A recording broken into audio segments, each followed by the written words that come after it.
Hello everyone, I am Prakash Ranjan from excellent English spoken class Nautan मुड़ मरवा। और आज बहुत ही ज़्यादा दिनों के बाद आए हुए हैं यूट्यूब पर वीडियो लेकर के।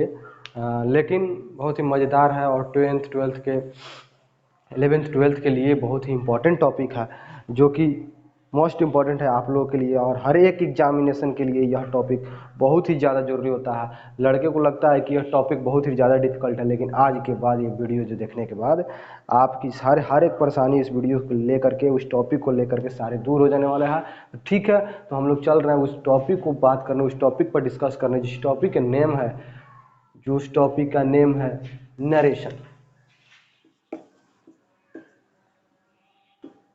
जिस टॉपिक का नेम है नरेशन, तो इस बारे में हमको जानना है कि नरेशन होता क्या है और इसको किस तरह हम यूज करते हैं, ठीक ना। तो चल सबसे पहले हम नरेशन के हम दो टाइप, इसके दो समझ लें कि हम इसके कितने बेटे होते हैं। इनके दो बेटे हैं, एक होते हैं डायरेक्ट और दूसरा होते हैं इनडायरेक्ट। एक होते हैं डायरेक्ट और दूसरा होते हैं इनडायरेक्ट। सबसे पहले हम जानेंगे कि डायरेक्ट और इनडायरेक्ट में डिफरेंस क्या होता है। What is difference between direct and indirect speech. यह जो दो इनके बेटे हैं, मान लें कि नरेशन के कितने लड़के हैं, दो लड़के, एक है डायरेक्ट तो दूसरा है इनडायरेक्ट, और इन दोनों के बीच क्या डिफरेंस होगा वह हम जानने की कोशिश कर रहे हैं। चलिए हम देख रहे हैं, बहुत ही मज़ेदार टॉपिक है, ध्यान से इस वीडियो को वॉच कीजिएगा और आज के बाद आपके इनडायरेक्ट और डायरेक्ट जो नरेशन है वो समझ में आ जाएगा। देखिए पहला यहाँ पर एक पर्सन को हम बना रहे हैं, इसकी है आँख बना दिए, थूथुर बना दिए, ये देख लीजिए एक कान वगैरह इसका बना दिए हम, एक कान बन गया। दूसरा सेकंड पर्सन हम एक यहाँ पर बना दिए, इनकी आँख बना दी, ये इसका भी एक थूथुर बना दिए, दो पर्सन हुआ। यहाँ पर देखिए डायरेक्ट में यह होता है कि दो पर्सन के बीच आपस में जो बातचीत होता है वह डायरेक्ट स्पीच कहलाता है। अर्थात इन दोनों के बीच डायरेक्ट डिस्कशन, यह क्या होगा, डिस्कशन। डिस्कशन जो होगा इन दोनों के बीच, समझ लीजिए टॉकिंग, अर्थात ये बातचीत जो होगा इन दोनों के बीच, जो डायरेक्ट आमने सामने फेस टू फेस जो बातचीत हो रहा है यह डायरेक्ट स्पीच में होगा। लेकिन यह इनडायरेक्ट में क्या होगा, यह होता है एक पर्सन, सेकंड पर्सन और यह हो गया थर्ड पर्सन। इन तीनों को बना दिए हम। डायरेक्ट में हो रहा था कि एक पर्सन दूसरे पर्सन से डायरेक्ट बात कर रहा था, यह अर्थात ये डायरेक्ट बात कर रहा था। लेकिन ये तीसरा पर्सन का क्या काम है, इसका बोला हुआ बात यह सुना, लेकिन यह इसको अगर जो बताए अपने भाषा में तो वह बन जाता है इनडायरेक्ट। सिंपल भाषा में सोचिए, अगर जो कोई पर्सन बात कर रहे हैं, किसी व्यक्ति का बोला हुआ बात किसी तीसरे व्यक्ति से बताते समय उसी व्यक्ति के भाषा में बोला जाए तो वह बनता है डायरेक्ट। किसी व्यक्ति का बोला गया बात यह सुने और किसी तीसरे व्यक्ति से बताते समय इन्हीं के भाषा में बताया जाए तो वह बनता है डायरेक्ट। जैसे बोले कि मोहन कहा कि मैं बाजार नहीं जाऊंगा, किसी तीसरे व्यक्ति से बोला, मोहन ने हमसे बोला है लेकिन हम जब तीसरे व्यक्ति से बोल रहे हैं, अगर यही बोले कि मोहन बोला कि मैं बाजार नहीं जाऊंगा, तो मैं शब्द जो है वह किसका था, मोहन का था। तो मोहन क्या बोला, मेरे से मैं शब्द करके बोला। तो हम अगर जो उसी के सेम सेंटेंस को बोल दिए किसी तीसरे व्यक्ति से, मोहन बोला कि मैं बाजार नहीं जाऊंगा, तो वह बन गया सेंटेंस आपका डायरेक्ट। लेकिन अगर ये किसी तीसरे व्यक्ति से बताते समय मोहन बोला कि मैं बाजार नहीं जाऊंगा, तो इससे बोला है मैं करके। लेकिन हम जब अपने शब्दों में बोलेंगे, किसी दूसरे व्यक्ति का बोला गया बात किसी तीसरे व्यक्ति से बताते समय अगर जो हम अपने शब्दों में बता रहे हैं तो वह बनता है इनडायरेक्ट। यह बोला है कि मैं बाजार नहीं जाऊंगा, किससे, इससे, सोहन समझ लिए मोहन है, और रामू से बोलना है तो यह बोलेगा मोहन बोला कि वह बाजार नहीं जाएगा। तो यह किसका, वह शब्द जो हुआ किसका हुआ, वह शब्द इसका हुआ, लेकिन मैं शब्द इसका था। तो अगर जो सेम बोले मैं बाजार नहीं जाऊंगा, अगर जो सेम बोल दिया मैं करके तो वह डायरेक्ट बना, और वह अपने शब्दों में जब करके बोला तो वह बनता है क्या, इनडायरेक्ट। समझ में आया डायरेक्ट और इनडायरेक्ट के बीच डिफरेंस। किसी व्यक्ति द्वारा बोला गया बात किसी तीसरे व्यक्ति से बताते समय उसी व्यक्ति के भाषा में बोल दिया जाए तो वह बनता है डायरेक्ट। किसी दूसरे व्यक्ति का बोला गया बात किसी तीसरे व्यक्ति से बताते समय अपने शब्दों में बोला जाए तो वह बनता है इनडायरेक्ट। सिंपल कॉन्सेप्ट एकदम। अगर जो इसका बोला गया बात किसी तीसरे व्यक्ति से बताए और इसी के भाषा में बता दे तो यह बन जाता है डायरेक्ट, लेकिन यह बोला गया बात अपने शब्दों में बताए तो वह बनता है इनडायरेक्ट। चलिए हम नेक्स्ट देखते हैं। आपके कुछ चेट आपके सामने हम रखने जा रहे हैं, उसको देखिए और उससे समझने की प्रयास कीजिए। टेंस क्या चेंजिंग होता है, टेंस किसमें किसमें चेंजिंग होता है, ये देखने की प्रयास कीजिए। देखिए एक सेंटेंस आप लोगों के सामने दिया गया और ये चार्ट है टेंस चेंजिंग का। टेंस चेंज किसमें किसमें होता है, यह प्रोनाउन चेंजिंग हम किस तरह करते हैं। हम एक सेंटेंस आप लोगों के बीच दिए हुए हैं और पूरे चैट के साथ दिए हुए हैं, पूरे चैट के साथ दिए हुए हैं और एक सेंटेंस दिया। पहले जानेंगे कि हाँ एक सेंटेंस अगर जो नरेशन के एक सेंटेंस अगर जो मिलता है तो उसमें कितने क्लाउज होते हैं, कितने पार्ट बने होते हैं। इसमें पार्ट बने होते हैं 2, यहाँ से लेकर के और यहाँ तक, और एक यहाँ से लेकर के और एक यहाँ तक। दोनों का पार्ट और दोनों का नेम अलग अलग होता है, दोनों का नाम अलग अलग होता है। यह एक इन्वर्टेड कमा है, यह इन्वर्टेड कमा है, यहाँ से लेकर के और यहाँ तक इन्वर्टेड कमा है। इन्वर्टेड कमा के बाहर का जो प्रयोग होता है, इन्वर्टेड कमा के बाहर जो प्रयोग होता है इसको बोलते हैं रिपोर्टिंग वर्ब। इसको क्या बोलते हैं, रिपोर्टिंग वर्ब, इसको बोल देते हैं रिपोर्टिंग वर्ब। जो इन्वर्टेड कमा के बाहर प्रयोग हुआ रहता है, जो कुछ लिखा गया होता है इन्वर्टेड कमा के बाहर, इसको बोलते हैं हम रिपोर्टिंग वर्ब। और इन्वर्टेड कमा के अंदर जो लिखा होता है उसको हम बोलते हैं रिपोर्टेड स्पीच।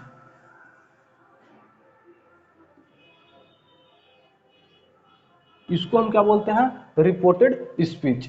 अर्थात इन्वर्टेड कमा के बाहर लिखा हुआ जो भी सेंटेंस होगा उसको हम लोग बोलेंगे रिपोर्टिंग वर्ब, और जो अंदर लिखा होगा उसको बोलेंगे हम रिपोर्टेड स्पीच। जब अब इसका हम ये सारा चेंजिंग है, यह सब क्या है, चेंजिंग है, यह सब क्या है, चेंजिंग है। पहला बात कि हम जानेंगे कि हमारा रिपोर्टिंग वर्ब जो है वो किस टेंस के अंदर है, रिपोर्टिंग वर्ब किस टेंस के अंदर है। तो हम वर्ब को देख करके ही हम टेंस क्वालिफाई करते हैं। टेंस क्वालिफाई हम किसको देख करके करेंगे, वर्ब को देख करके। जब इसमें हम देखेंगे कि मोहन सेड टू मी, अर्थात यहाँ पर सेड लगा हुआ है, अर्थात ये वर्ब का सेकंड फॉर्म लगा हुआ है, और वर्ब का सेकंड फॉर्म किस में लगता है, पास्ट में। तो अर्थात यह मेरा जो सेंटेंस हुआ, यह सेंटेंस हमारा किसका है, पास्ट का है। यहाँ पर देखिए लिखा है प्रेजेंट टेंस और फ्यूचर टेंस का हम चेंजिंग नहीं करते हैं। अगर जो मेरा रिपोर्टिंग वर्ब प्रेजेंट में हो और फ्यूचर में हो तो आने वाला हमारा जो सेंटेंस होगा अर्थात रिपोर्टेड स्पीच होगा वो हमारा चेंजिंग नहीं होगा। अगर मेरा रिपोर्टिंग वर्ब पास्ट का है तो आने वाला जो हमारा टेंस होगा इस चैट के मुताबिक चेंज होगा। हम इसको एकदम आसानी से देखेंगे। पहला बात कि यह मेरा पास्ट का है, तो एक बात समझिए कि यहाँ पर अगर जो सेड का प्रयोग हुआ हो अर्थात सब्जेक्ट का वर्ब का सेकंड फॉर्म का प्रयोग हुआ हो, सेकंड फॉर्म का प्रयोग हुआ हो, तो आने वाला मेरा क्लाउज जो होगा वो change tense changing, pronoun changing के साथ साथ हमारा टेंस चेंजिंग भी होगा। देखिए यहाँ पर लगा हुआ है सेड अर्थात ये पास्ट का है, तो आने वाला मेरा टेंस क्या होगा, चेंजिंग होगा। अगर यह प्रेजेंट का होता तो चेंज नहीं होता, अगर ये फ्यूचर का होता तो चेंज नहीं होता। पूरे चेट आपके बोर्ड पे लिख दिया गया, अर्थात यह किसका है, पास्ट का, तो आने वाला मेरा क्लाउज भी क्या होगा, चेंज होगा।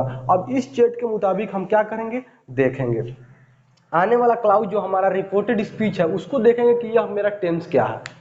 इस रिपोर्टेड स्पीच का टेंस क्या है, आई एम गोइंग टू मैरवा, अर्थात आई एम गोइंग का प्रयोग हम करते हैं प्रेजेंट कंटिन्यूअस टेंस के अंदर। आई एम गोइंग का प्रयोग अर्थात इज एम आर का प्रयोग और वर्ब का फोर्थ फॉर्म का प्रयोग हम प्रेजेंट कंटिन्यूअस टेंस के अंदर करते हैं। तो हमारा यहाँ पर देखेंगे कि अगर दिया प्रेजेंट कंटिन्यूअस टेंस है तो प्रेजेंट कंटिन्यूअस टेंस किसमें चेंज हुआ है, पास्ट कंटिन्यूअस टेंस में। कब, यह अगर जो डायरेक्ट प्रेजेंट सिंपल होगा तो बनेगा पास्ट सिंपल में इनडायरेक्ट बनाते समय, अगर ये प्रेजेंट कंटिन्यूअस होगा तो बनेगा पास्ट कंटिन्यूअस में, प्रेजेंट परफेक्ट होगा तो पास्ट परफेक्ट में, present perfect continuous, past perfect continuous, past indefinite, past perfect, past continuous, past perfect continuous, past perfect no change, past perfect continuous no change. यह मेरा जो होता है यह मेरा चेंजिंग का रूल है। तो अगर एक प्रेजेंट कंटिन्यूअस टेंस का है तो हम इसको बनाते समय किसमें चेंज करेंगे। और एक बात हम यहाँ पर लिखना भूल गए, अगर हमारा सब्जेक्ट अगर ये सेड के साथ कोई ऑब्जेक्ट नहीं हो तो बनाते समय इसको हम सेड ही करेंगे। अगर ये सेड प्लस कोई ऑब्जेक्ट का प्रयोग हुआ हो तो आने वाला हमारा जो चेंजिंग होगा तो हमारा यह चेंजिंग हो जाएगा टोल्ड में। अगर ये से के साथ और सेज के साथ कोई ऑब्जेक्ट नहीं है तो सेम रहेगा। अगर ये से और सेज के साथ कोई प्लस ऑब्जेक्ट लगा हो तो हमारा चेंजिंग किस में होगा, टेल में और टेल्स में। इस बात को आपको समझने की जरूरत है और इसको नोट भी कर लीजिएगा, धड़ाक धड़ाक नोट कर लीजिए। चलिए हम वीडियो को शॉर्ट बनाने के चक्कर में हम आपको थोड़ा फास्ट लेकर के चलेंगे। अब इसको हम थोड़ा मिटा दे रहे हैं और ऊपर ही हम इसको बनाने की कोशिश करेंगे। आप लोग ध्यान से देखिए और आनंद लीजिए।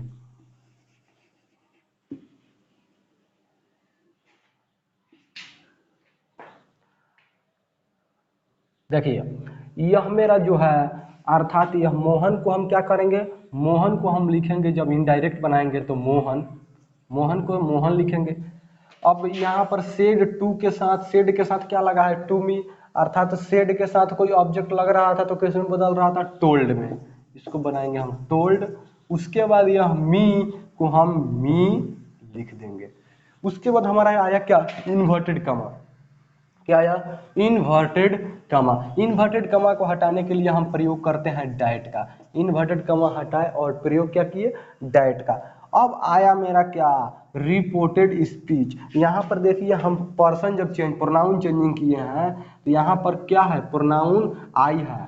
तो अगर जो रिपोर्टेड स्पीच फर्स्ट पर्सन हो तो अब सब्जेक्ट के अनुसार चेंज होता है। ये हमारा रूल है SON 1 2 3। फर्स्ट पर्सन किसके अनुसार, रिपोर्टिंग वर्ब के सब्जेक्ट के अनुसार। अगर यह क्या है, फर्स्ट पर्सन, आई केस में आता है फर्स्ट पर्सन के अंदर, तो यह किसके अनुसार चेंज होगा, रिपोर्टिंग वर्ब के सब्जेक्ट के अनुसार। अर्थात यहाँ पर मोहन है तो मोहन यहाँ पर किस रूप में आएगा, ही के रूप में। किस रूप में, ही के रूप में चेंज होगा। फर्स्ट पर्सन किसके अनुसार, रिपोर्टिंग वर्ब के सब्जेक्ट के अनुसार। उसके बाद आ गया कि आई एम गोइंग, तो यह आ गया प्रेजेंट कंटिन्यूअस, तो हम बजाएंगे किसमें, पास्ट कंटिन्यूअस में। यहाँ पर क्या हो जाएगा, ही के साथ वाज का प्रयोग, और गोइंग को हम गोइंग ही करेंगे और टू मैरवा को मैरवा लिख देंगे। अर्थात क्या कि Mohan told me that he was going to market. क्यों, क्योंकि मोहन को मोहन किए और सेड के साथ लगा था ऑब्जेक्ट, इसी को हम बदल दिए किसमें, टोल्ड में। मी को मी किए, डैट का प्रयोग किए, इन्वर्टेड कमा को हटाया और डैट लगाया। फर्स्ट पर्सन था, सब्जेक्ट के अनुसार चेंज हुआ। फर्स्ट पर्सन सब्जेक्ट के अनुसार, सेकंड पर्सन ऑब्जेक्ट के अनुसार, थर्ड पर्सन नो चेंज। और यहाँ पर आई एम गोइंग था तो पास्ट इंडिफिनिट में क्या, पास्ट कंटिन्यूअस में जाके वाज गोइंग हो गया और टू मैरवा। आशा करता हूँ यहाँ तक आपको समझ में आया होगा। एक सेंटेंस और आपके देने का प्रयास कर रहे हैं, ये नीचे मिटा दिए प्रोनाउन। एक सेंटेंस और आपको देने का प्रयास कर रहे हैं।